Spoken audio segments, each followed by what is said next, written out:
Okay, so did you guys vote this time? Yes. Everyone. Yes. Okay, and you guys feel like that everybody should be voting. Yes. Yes.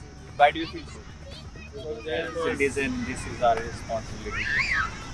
And as a Gen Z, as a very young person, do you think that elections really affect your future? It does. How? Anyone? It affects our future, but not to the extent that we would care about it. Why don't you There's not enough information, and there's a lot of counter information, meaning that when I care more about Kim Kardashian or my reels, why would I care about politics? That basically affects the poor. So if we really feel like everybody should be voting, then why was Delhi's turnaround, like voter turnout around 60%? And if you compare it with West Bengal, it was around 80%.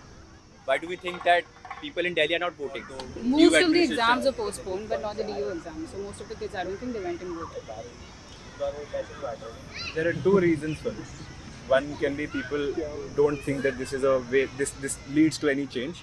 And the other reason is there are a lot of rich people in Delhi who can affect their own will without having to vote. What who do you don't think care are the about it. reasons why Gen Zs are voting? So if somebody is voting, what are the reasons that you guys are voting for?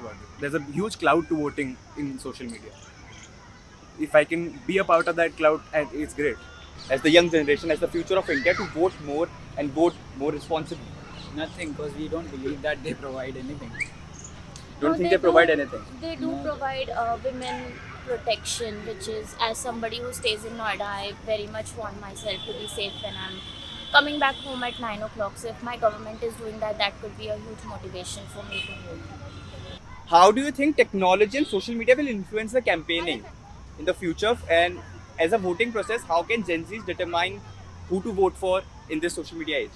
Not just the future, but it does affect current scenario as well. I mean, there are a lot of memes going on. I mean, every big political parties has their own meme managers now. I mean, one party trolls the other party and the other trolls the first one, and it can affect mindset of young people, because social media is a big part of our lives now, and whatever we see on social media, we think that's true, and even if it's not, we think that's true. So I think it does affect our life in big time. So one last question for everyone. Will you guys vote again? Yes, sir. Everyone? Yes.